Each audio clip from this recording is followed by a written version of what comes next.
नमस्कार, आप देख रहे हैं न्यूज 18। मैं हूं आपके साथ मेनका चौधरी और अब खबरें विस्तार से। सबसे पहले बात कर लेते हैं उत्तर प्रदेश में भारतीय जनता पार्टी के नेतृत्व वाली योगी आदित्यनाथ सरकार की। 8 साल पूरे हो चुके हैं सरकार को और इसे लेकर आज सीएम योगी आदित्यनाथ सुबह 11 बजे प्रेस कॉन्फ्रेंस करेंगे। सीएम योगी अब तक किए गए कामों को जनता के सामने रखेंगे और आगे के रोड मैप की जानकारी देंगे। आपको बता दें, सीएम योगी ने 19 मार्च 2017 को पहली शपथ ली थी और दूसरी बार सीएम योगी आदित्यनाथ ने 25 मार्च 2022 को शपथ ली थी। योगी सरकार के 8 वर्ष पूरे होने पर बीजेपी पूरे प्रदेश में कार्यक्रम आयोजित करेगी। आज से 14 अप्रैल तक प्रदेश में बूथ से लेकर जिला मुख्यालयों में कार्यक्रम आयोजित की जाएगी। ये तैयारी की गई है। इस अभियान के तहत जिला स्तर के लाभार्थी मेले आयोजित किए जाएंगे। घर घर जाकर सरकार की योजनाओं के बारे में लोगों को जानकारी दी जाएगी।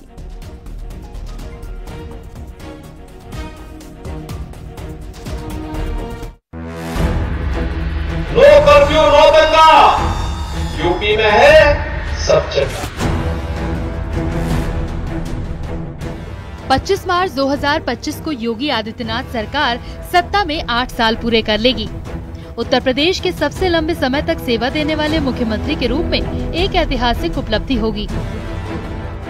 यूपी भारत का ग्रोथ इंजन, सुशासन, सेवा और सुरक्षा के मंत्र के साथ योगी सरकार के 8 साल पूरे होने पर अब योगी सरकार जिलों में जश्न मनाएगी। दरअसल योगी सरकार के जो 8 साल पूरे हुए हैं उनको लेकर योगी सरकार उत्तर प्रदेश के सभी जनपदों में कार्यक्रम आयोजित कर रही है। इसमें जो प्रभारी मंत्री हैं, उत्तर प्रदेश सरकार के जो मंत्री हैं, जिलों के प्रभारी हैं, वो जिलों में प्रेस कॉन्फ्रेंस करेंगे और सरकार के कामकाज के बारे में बताएंगे।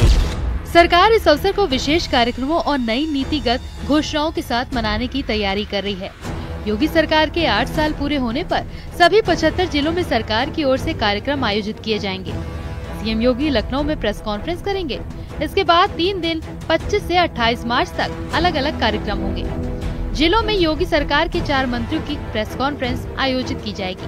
सभी कार्यक्रमों को केंद्र सरकार की 10 साल की कामयाबी से जोड़कर यूपी भारत सरकार का ग्रोथ इंजन की थीम को लेकर केंद्र में रखते हुए भव्यता के साथ आयोजित किया जाएगा। टेक्सटाइल के लिए जो उत्तर प्रदेश सरकार की पॉलिसीज है 2017 की, उसके बाद 2022 की, इसमें सरकार ने बहुत सारी सुविधाएं उपलब्ध करवाई हैं अपने इन्वेस्टर के लिए। तो इन्वेस्टर के लिए गवर्नमेंट की पॉलिसी भी है, हमारे पास लैंड बैंक भी है, कनेक्टिविटी भी है और कानून व्यवस्था की बेहतरीन स्थिति भी उत्तर प्रदेश के अंदर है, जो आपको न केवल सुरक्षा प्रदान कर रहा है बल्कि आपकी पूंजी को भी पूरी तरह सुरक्षा प्रदान करता है। बीच के उस काले अध्याय को छोड़ दिया जाए जब सब कुछ उत्तर प्रदेश की उन अनंत संभावनाओं को एक प्रकार से बाधित कर दिया गया था, उसके सामने बैरियर खड़े कर दिए गए थे, आज उससे उभर करके आगे बढ़ चुका है।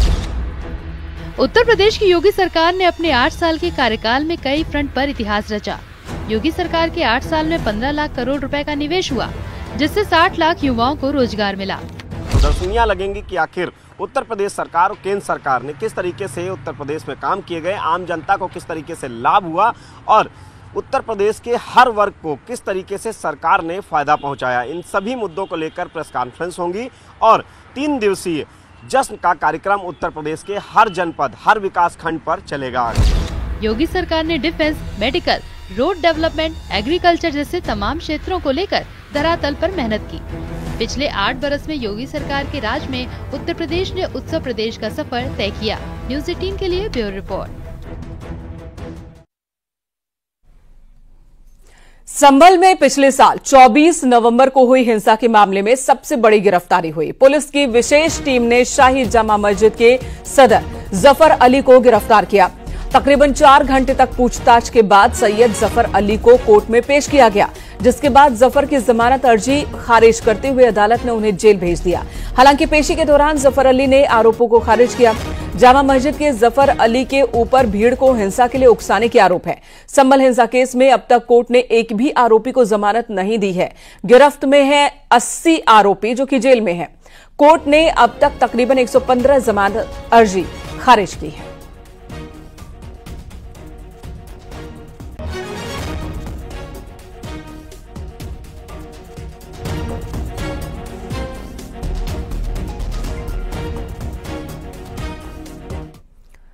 तो भीड़ को उकसाने के आरोप में गिरफ्तार जफर अली ने पेशी के दौरान सफाई दी। उन्होंने कहा कि उनके ऊपर जितने भी आरोप लगे हैं सभी गलत हैं, उन्हें झूठा फंसाया जा रहा है, उन्होंने कोई हिंसा नहीं की न करवाई।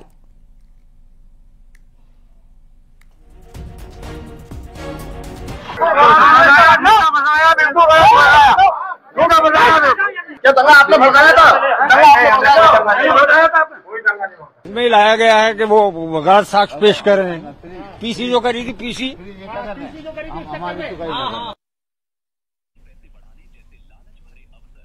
उधर संभल में हिंसा को उकसाने में भीड़ को उकसाने के आरोपी जामा मस्जिद के सदर जफर अली को जेल भेज दिया गया। इधर उनके वकीलों ने उनकी गिरफ्तारी पर सवाल उठाए हैं। ये गलत है ना, उनको गिरफ्तार किया गया। ये घटना 24 तारीख की थी और जफर साहब ने जो बाइट दी थी वो 25 तारीख को दी थी, तो ये उन पे ऑफेंस बनता भी नहीं था। वो घटना के समय वहाँ पे मौजूद ही नहीं थे। अगर वो इस स्पीच का हवाला देते हैं कि 25 तारीख का, तो 24 तारीख की घटना से उसका कोई मतलब ही नहीं है। ये उन पे गलत है ना कार्रवाई की गई है। ये गलत है ना, उनको गिरफ्तार किया गया। ये घटना 24 तारीख की थी और जफर साहब ने जो बाइट दी थी वो 25 तारीख को दी थी, तो ये उन पे ऑफेंस बनता भी नहीं था। वो घटना के समय वहाँ पे मौजूद ही नहीं थे। अगर वो इस स्पीच का हवाला देते हैं कि 25 तारीख का, तो 24 तारीख की घटना से उसका कोई मतलब ही नहीं है। ये उन पे गलत है ना कार्रवाई की गई है। सीएम योगी आदित्यनाथ ने विदेशी आक्रांताओं के मुद्दे पर बयानबाजी करने वाले विपक्षी नेताओं इंडोनेशिया के राष्ट्रपति नेताओं को ये नसीहत दी है कि वो इंडोनेशिया के राष्ट्रपति से नसीहत लें। सीएम योगी ने कहा कि इंडोनेशिया के राष्ट्रपति अपना डीएनए भारत से जुड़ा बताते हैं, लेकिन भारत के कुछ विपक्षी नेता हैं जो आक्रांताओं के पक्ष में बयान देते नजर आते हैं। सीएम योगी ने कहा कि विदेशी आक्रांता कभी भी भारतीयों के आदर्श नहीं हो सकते। इंडोनेशिया के राष्ट्रपति के द्वारा रिपब्लिक डे परेड के अवसर पर दिए गए बयान का स्मरण करना चाहिए, जब उन्होंने कहा था एक देश का राष्ट्राध्यक्ष कहता है कि अगर हमारा डीएनए कभी जांचा जाएगा तो भारतीय निकलेगा। इंडोनेशिया दुनिया का सबसे बड़ा मुस्लिम बाहुल्य देश है और उनका ये बयान भारत के अंदर विदेशी आक्रांताओं को अपना आदर्श मानने वाले लोगों की आंखों को खोलने वाला होना चाहिए। जो लोग आक्रांता थे, जिन लोगों ने भारत की आस्था पर प्रहार किया, जिन लोगों को भारत और भारतीयता से नफरत थी, जो भारत की बहन बेटियों की इज्जत पे हाथ डालते थे, जिन्होंने भारत की सनातन संस्कृति को रौंदने का कार्य किया था, जो आक्रांता बनकर के भारत की आस्था को कुचल रहे थे, वे भारत के लिए कभी आदर्श नहीं हो सकते, भारत के नागरिकों के लिए कभी आदर्श नहीं हो सकते। औरंगजेब को लेकर सियासी वार पलटवार जारी। अब आरएसएस ने भी विपक्ष को नसीहत दी है। आरएसएस के सर कार्यवाहक दत्तात्रेय होसबोले ने कहा कि जो भारत के विरोधी रहे हैं उनको आइकन नहीं माना जा सकता। आरएसएस का कहना है कि गंगा जमुनी तहजीब की बात करने वाले लोग औरंगजेब के भाई दारा शिकोह को याद करना क्यों भूल जाते हैं। वहीं समाजवादी पार्टी ने आरएसएस और बीजेपी को ही इतिहास दोबारा पढ़ने की नसीहत दी है।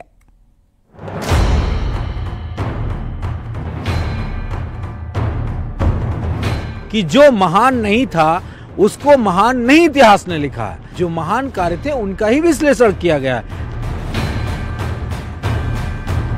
इंडोनेशिया दुनिया का सबसे बड़ा मुस्लिम बाहुल्य देश है और उनका ये बयान भारत के अंदर विदेशी आक्रांताओं को अपना आदर्श मानने वाले लोगों की आंखों को खोलने वाला होना चाहिए। औरंगजेब पर छिड़े घमासान के बीच आरएसएस के सर कार्यवाह दत्तात्रेय होसबोले ने औरंगजेब का समर्थन करने वालों पर करारा प्रहार किया है। उन्होंने कहा कि कुछ लोगों ने दारा शिकोह की जगह औरंगजेब को अपना आदर्श मान लिया, जबकि ऐसा नहीं होना चाहिए था। भारत में क्या हो गया है, औरंगजेब के भाई दारा शिकोह को आइकॉन नहीं बनाया। जिन लोगों ने गंगा जमुनी संस्कृति वगैरह कहते हैं, उन्होंने कभी दारा शिकोह को सामने लाने का प्रयत्न किया नहीं। तो इसलिए मुद्दा यह है, भारत में क्या भारत के यहाँ के इथोस के विरुद्ध चले हुए व्यक्ति को उनके नाम से आइकॉन बनाकर चलना है, या भारत के यहाँ के मिट्टी, यहाँ के संस्कृति, यहाँ की परंपरा के साथ जो लोग रहे हैं उनको आइकॉन बनाना है। सीएम योगी ने विदेशी आक्रांताओं के मुद्दे पर बयानबाजी करने वाले विपक्षी नेताओं को इंडोनेशिया के राष्ट्रपति से नसीहत लेने को कहा। सीएम योगी ने कहा कि इंडोनेशिया के राष्ट्रपति अपना डीएनए भारत से जुड़ा बताते हैं, लेकिन भारत के कुछ विपक्षी नेता आक्रांताओं के पक्ष में बयान देते नजर आते हैं। एक देश का राष्ट्राध्यक्ष कहता है कि अगर हमारा डीएनए कभी जांचा जाएगा तो भारतीय निकलेगा। इंडोनेशिया दुनिया का सबसे बड़ा मुस्लिम बाहुल्य देश है और उनका ये बयान भारत के अंदर विदेशी आक्रांताओं को अपना आदर्श मानने वाले लोगों की आंखों को खोलने वाला होना चाहिए। समाजवादी पार्टी ने आरएसएस के बयान पर निशाना साधा है। मुगलों को महान बताते हुए बीजेपी आरएसएस की सोच पर सवाल उठाए हैं। क्या आरएसएस के लोग, बीजेपी के लोगों ने इस बात को नहीं पढ़ा कि जो महान नहीं था उसको महान नहीं इतिहास ने लिखा है। दारा सिकोह हो, अकबर हो या और भी तमाम सारे शासक हों, उनके जो महान कार्य थे उनका ही विश्लेषण किया गया है। ठीक उसी तरह हिंदू राजाओं में भी बहुत सारे राजा हुए, लेकिन जो महान सम्राट अशोक का स्थान है, महान चंद्रगुप्त का स्थान है, वो सभी राजाओं का नहीं है। वहीं बीजेपी ने पलटवार कर कहा कि समाजवादी पार्टी और कांग्रेस की सोच हमेशा सनातन विरोधी ही रही है। आक्रांताओं के लिए इस देश में कोई जगह नहीं है। निश्चित तौर पे हमारे देश में सभी धर्म के लोगों की पहचान है और सभी धर्म के लोगों का सम्मान है, लेकिन जो आक्रांता, लुटेरा, ताताई, दुराचारी और जो भारत का है ही नहीं, उसके लिए भारत में कोई जगह। औरंगजेब पर छिड़ा घमासान थमने का नाम नहीं ले रहा। बीजेपी जहां मुगल आक्रांताओं पर मुखर है, वहीं एसपी कांग्रेस उन्हें महान बताने की दलील दे रही है। Bureau report, news 18।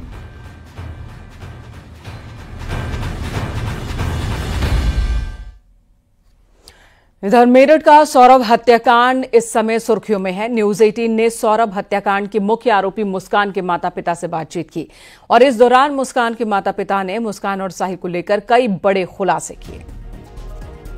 खास बातचीत के लिए मौजूद है मुस्कान के पिताजी और मुस्कान की माताजी। स्वागत है आपका न्यूज़ 18 पर। पंकज जी, आप क्या कहेंगे इस पूरे केस को लेकर? प्रमोद जी, आप क्या कहेंगे इस पूरे केस को लेकर? और ये पूरा मामला समूचे देश में सुर्खियों का विषय बना हुआ है। मुस्कान जेल जा चुकी है, साहिल भी जेल जा चुका है। इस मामले में आप अपना पक्ष क्या रखना चाहते हैं, क्या कहना चाहते हैं? जो हुआ है बहुत दुखदायी है जी, और इसमें क्या पक्ष रखूं मैं अपना? मेरे बच्चे से गलती हुई है, मैं तो अपने आप से मान रहा हूँ ये गलती। जो जांच हो रही है इससे आप संतुष्ट हैं? हाँ जी, इससे संतुष्ट हूँ जी। पुलिस ने अपना पूरा बखूबी काम करा है, अच्छी तरह से कर रहे हैं, अभी तक वो लगे हुए हैं, अच्छा काम हो रहा है। आप लोग अपनी बेटी के लिए पैरवी करेंगे, कोई वकील हायर करेंगे? नहीं जी, मैं उससे कोई वकील नहीं करूंगा उसके लिए। वो जो मैं बोल रहा हूँ उस पर कायम रहूंगा, उसके खिलाफ ही गवाही दूंगा जी। वो बच्चा मेरा है, मैं मानता हूँ, पर गलती उसकी ऐसी है जो मेरी फीलिंग भी खत्म हो गई है उसमें। और जो बच्चा गया है मेरा दामाद, वो बहुत बढ़िया था। अब उस लड़की के लिए कोई फीलिंग नहीं है। मैं उसके ना तो वकील करूंगा ना उसके लिए लड़ूंगा। मुस्कान के स्वभाव के बारे में बताएं, उसका बचपन कैसे बीता और ये जो परिवर्तन हुआ ये क्यों हुआ? बचपन से और आज तक मैंने उससे बहुत प्यार करा है, बहुत चंचल है वो, और उससे मैं लगाव बहुत ज़्यादा है। पूरे परिवार से इतना नहीं था जितना उससे है, पर अब वो लगाव खत्म हो चुका है। लड़की सही थी, अच्छी थी, परिवार को बनाने वाली थी। कहते हैं ना खाना बनाना नहीं आता, उस जैसा तो कोई खाना ही नहीं बनाता। अच्छी लड़की थी पर उसकी संगत खराब हो गई। इस लड़के ने सब कुछ बिगाड़ दिया, जो साहिल ने सब कुछ बिगाड़ दिया। उसे नशे की लत लगा दी और तंत्र मंत्र जो है वो सब इसी ने करवा दिया उससे। और जो ये लड़का नहीं होता तो शायद अभी सब कुछ सही चल रहा होता, जैसे पहले चलता हुआ आया सही चल रहा होता सब कुछ। रोने वाली जो कहावत है वो शायद ऐसे ही मौकों के लिए है कि खून के आंसू रुला दिए बेटी ने, क्या कहेंगी? सही में खून के आंसू रुला दिए। जिंदा लाश है हम इस टाइम, बोलने लायक नहीं है कि मतलब विश्वास भी नहीं हो रहा कि हमारा घर का नॉर्मल मिडिल क्लास फैमिली का बच्चे ने ऐसे करा है। आपको लगता है कि क्रिकेट के सट्टे की बात जो आ रही थी कि क्रिकेट के सट्टे में भी पैसा लग रहा था, तो ये फाइनेंस की वजह से ये सारा षड्यंत्र साहिल ने मुख्य आरोपी के रूप में रचा? यह सब हमें नहीं पता, सट्टे वगैरह का हमारे फैमिली में दूर दूर तक ये चीजें नहीं होती। नहीं लगाया किसने सट्टा? हमने नहीं, साहिल ने। हाँ, वो चीज हमें नहीं पता इस चीज का। अच्छा, पीहू की कैसी स्थिति है? पीहू बिटिया कैसी है? देखिए, वो 6 साल की छोटी बच्ची है, अपनी फीलिंग्स एक्सप्रेस नहीं कर सकती। बच्चा है, खेल रही है, कूद रही है, लेकिन माइंड में उसके क्या चल रहा है पता नहीं चल रहा। रात रात में देर से सो रही है, 2-3 बजे। बारे में पूछती? पापा के लिए पूछती है, कहीं ना कहीं उसे पता है। मैं उससे बात करती हूँ, लंदन चले गए, तो कह रही है नहीं मम्मी भगवान की। अच्छा, माँ के बारे में? मम्मी को ज्यादा मिस कर रही है। मम्मी ज्यादा मिस कर रही है।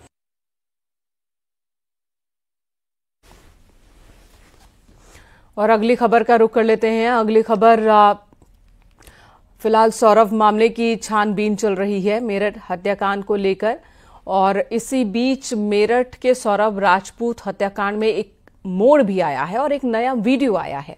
मौत से पहले सौरभ शॉपिंग करता नजर आया। बेटी को बर्थडे पर कपड़े दिलवाए थे सौरभ ने, और उसी दौरान शॉपिंग के दौरान का ये वीडियो है। पत्नी मुस्कान साथ नहीं थी जब वो बेटी के साथ शॉपिंग कर रहा था। बेटी के बर्थडे पर सौरभ के डांस का वीडियो भी वायरल हुआ है। 24 फरवरी को जहां एक तरफ मुस्कान का बर्थडे था, तो उससे 3 दिन बाद ही बेटी का बर्थडे था, पीहू का, जो सेलिब्रेट किया था सौरभ ने, और उसके लिए शॉपिंग करते हुए उसका एक वीडियो वायरल हो रहा है।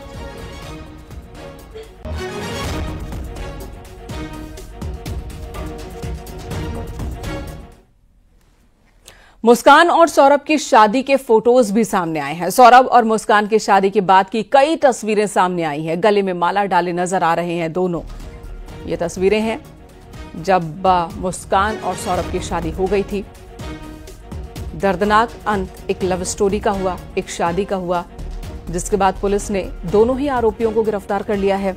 एक तरफ अदालत में मामले की सुनवाई चल रही है। पुलिस फिलहाल इस मामले की तहकीकात कर रही है। ये मामला बहुत ही पेचीदा नजर आ रहा है। दूसरी तरफ कई तस्वीरें अब सामने आ रही हैं, सौरभ मुस्कान की, साथ ही मुस्कान साहिल की।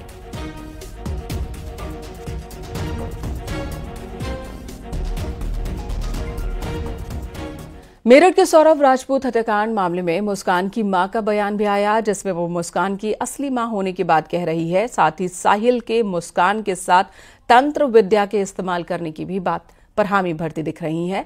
मुस्कान के पिता ने मुस्कान का केस लड़ने से फिलहाल इनकार कर दिया है और अपने ऊपर लगे सभी आरोपों को नकारा है। वो गुस्से में लगा रही है। बचपन से अपनी मौसी से बहुत प्यार करती थी। जब वो 5-6 साल की थी, उसकी मौसी एक्सपायर हो चुकी है, मेरे से छोटी वाली। तो उसके दिमाग में यह है कि मेरी मम्मी वही थी। छोटा बच्चा मन में कुछ भी कहानी गढ़ ले, वो अब उसके माइंड में वो घर कर रहा है या क्या कर रहा है वो हमें नहीं पता। वो अपनी मम्मी को बहुत याद कर रही है, पापा को भी याद कर रही है। मम्मी को ज्यादा इसलिए याद कर रही है कि उसके दिमाग में कहीं ना कहीं है कि मेरे पापा भगवान जी के पास चले गए हैं, क्योंकि जब ये मैटर सुबी ने हमें बताया था वो वहीं आसपास खड़ी हुई थी। हाँ, उसको मैनिपुलेट करा गया है, मुस्कान को मैनिपुलेट करा गया है। उस लड़के ने फुल मैनिपुलेट करा। तो उसने कोई कर्ण पिशाचनी की क्या बात की? क्या केवल मुझसे उसने मैसेज करके पूछा था, मम्मी आप करण पिशाचनी के बारे में जानते हो? तो मैंने कहा नहीं, मैं कुछ नहीं जानती। तो उन्होंने मुझसे आके ये कहा था कि मम्मी मैं आके बताऊं, मैं आपको लिख के बताऊंगी। तो लेकिन जब उसने आते ही हमें ये शॉकिंग भरी बात बताई, हम उससे कुछ पूछ नहीं पाए क्या है क्या नहीं, और वो वहां से चली गई। क्या आप मुस्कान का केस लड़ेंगे? इसमें लड़ने वाली बात ही नहीं है जी, वो लड़ने लायक है नहीं हम। और जो मुस्कान बोल रही है कि मेरे पापा मेरे लिए नहीं लड़ेंगे, वो जानती है कि हाँ मैं उसके लिए नहीं लड़ूंगा। मेरा बच्चा मुझे जानता है कि वो गलत के लिए कभी खड़े नहीं होंगे, और कभी नहीं लड़ूंगा मैं उसके लिए, ना वकील करूंगा ना लड़ूंगा। आप जेल में मिलने जाएंगे मुस्कान से? नहीं जी, मैं मिलने नहीं जाऊंगा उससे। और वो किसी वजह से छूट भी गई तो उसे मैं उसे घर के अंदर नहीं लूंगा। आपके ऊपर आरोप लगा रहे हैं सौरभ के घर वाले कि जो मकान है आपने सौरभ के पैसे से खरीदा, इसमें कितनी सच्चाई?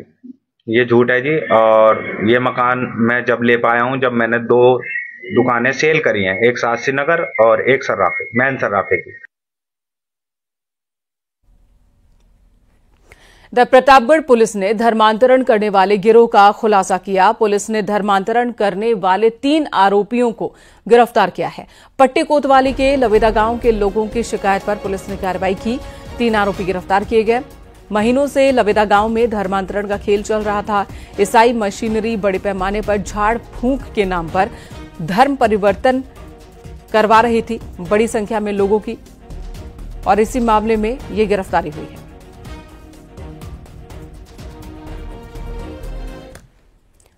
यहां रुकेंगे एक ब्रेक के लिए। खबरें ब्रेक के बाद भी जारी हैं।